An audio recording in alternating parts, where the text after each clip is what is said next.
तो हाइड्रोजन कई तरह का हो सकता है।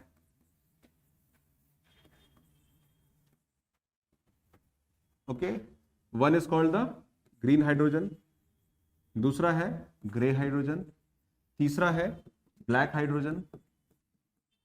ठीक है, तो ब्लैक हाइड्रोजन कहां से आता है? वाया कोल, कोल से बनता है। ग्रे कैसे आता है? Via fossil fuel. भाई हाइड्रोजन कहां से निकलेगा? पानी से निकलेगा। तो द एनर्जी यूज्ड कोल से, अगर आप कोल को बर्न करके इफ यू नो यहां पर हाइड्रोजन इज प्रिपेयर्ड थ्रू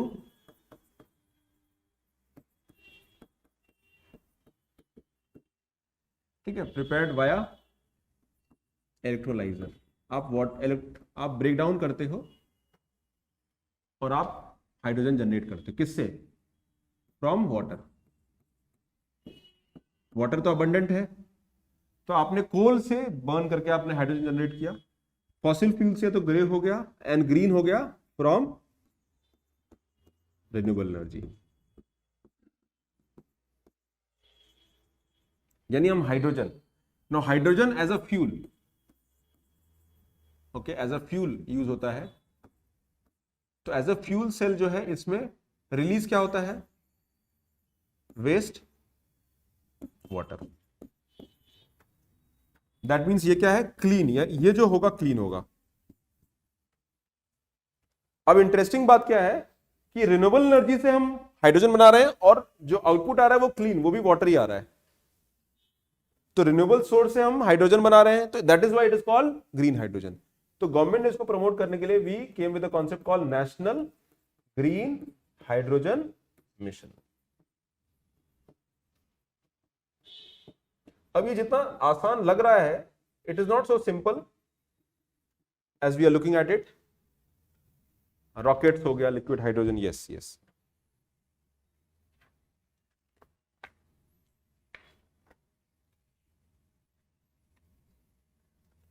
तो नेशनल ग्रीन हाइड्रोजन के लिए ये न्यूज में क्यों है? बिकॉज ये समझ में आ गया सबको। इसको नोट डाउन कर लीजिए if you not note it down. Let's move forward.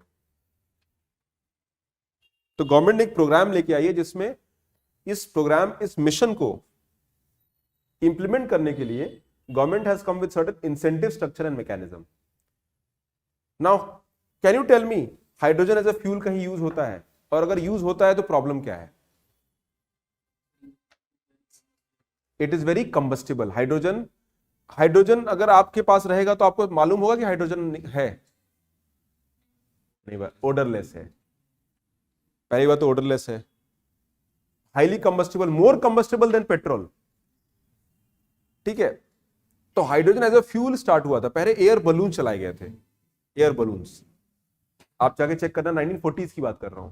तो एयर बलून एरोप्लेन की तरह ट्रैवल करते थे, उनकी स्पीड कम होती थी and they were based on hydrogen as a fuel. फिर क्या हुआ? एक एक्सीडेंट हुआ और उस एक्सीडेंट में सब लोग मर गए। The problem was it was very difficult to detect कि हाइड्रोजन लीक हो रहा है या कोई प्रॉब्लम है।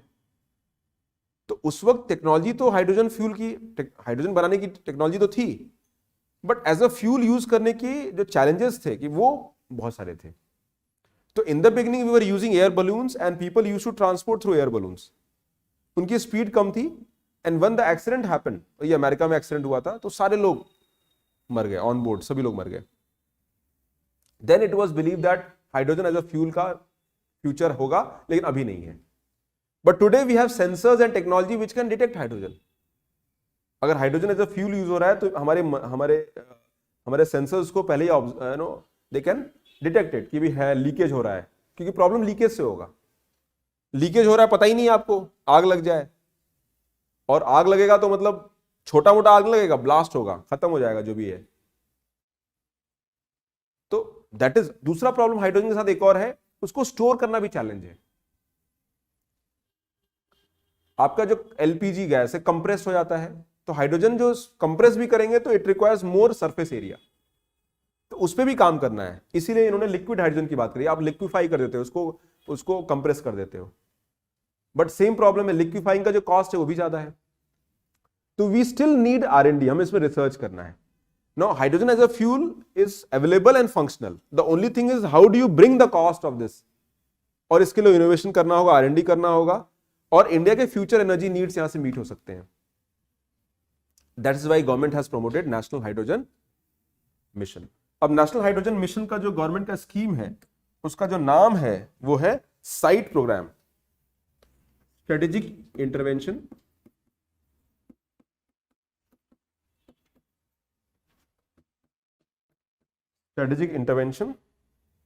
For green hydrogen transition.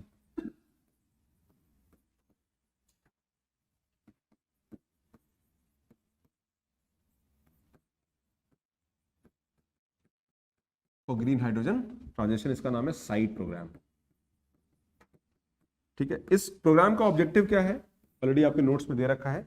इस प्रोग्राम का ऑब्जेक्टिव है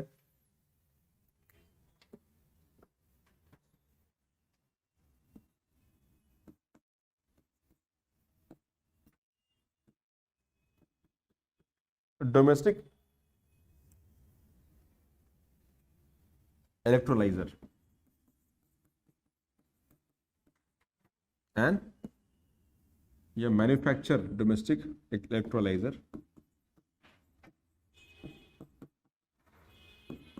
and produce green hydrogen.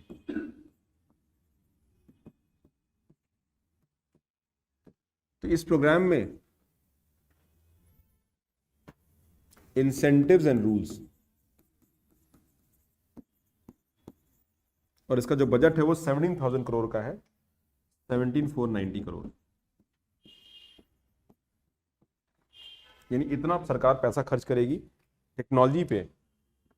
ठीक है, और ठीक है, तो फोकस क्या होगा, research and development, R&D via public private partnership.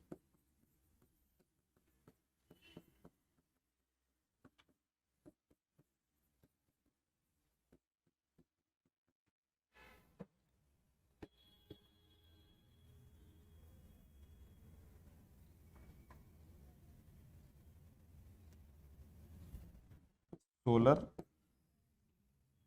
Energy corporation of India. ठीक है, तो ये बॉडी इसको इंप्लीमेंट करेगी. ये इंपॉर्टेंट है प्रीलिम्स के लिए, SECI, this is the implementing body.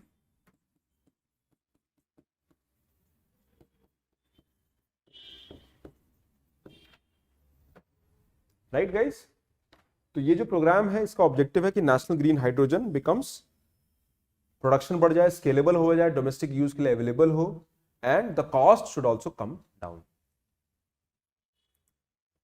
और हमारा जो टारगेट है 2070 का इंटेंडेड नेशनल डिटरमिन्ड कंट्रीब्यूशन, और भी बहुत सारे टारगेट्स हैं, इतना हम सिंक क्रिएट करें. मतलब मेनली ये है कि हमारा जो एनर्जी का से जो पोल्यूशन हो रहा है वो नहीं होना चाहिए, कम होना चाहिए. The cost of production should also come down, but ये स्केलेबल होना चाहिए. ये नहीं कि थोड़ा सा आपने टेस्ट कर लिया. It has to be produce at industrial level and the outcome should meet the needs of the India's growing energy need. अगर भारत 8% से ग्रो करता है, if India is growing by 8%, हमारा एनर्जी डिमांड 10 to 11% ग्रो करता है. Economic growth year यानी 10 से 12% आप मान के चलो आपका एनर्जी का डिमांड बढ़ना चाहिए. Which means that India is growing at 8%, हमारे जो पावर प्लांट्स हैं वो हर साल 12% एक्स्ट्रा पावर जनरेट करें. That is the requirement. यानी हर साल हमको हमारा जो एग्जिस्टिंग कैपेसिटी है उसको 10-12% बढ़ाना पड़ेगा. It is not an easy target. तो आप, और उसमें कोल बेस तो बहुत आसान है, but coal is not the future. Pollution हो रहा है, क्लाइमेट चेंज के हिसाब से we have to adapt and bring new technology. पैसा कहां से आएगा? So what government is basically taking the lead here. Government इसमें लीड ले रही है, एंड इसका आइडिया यही है कि लीड से एक अंडरस्टैंडिंग डेवलप हो पाए.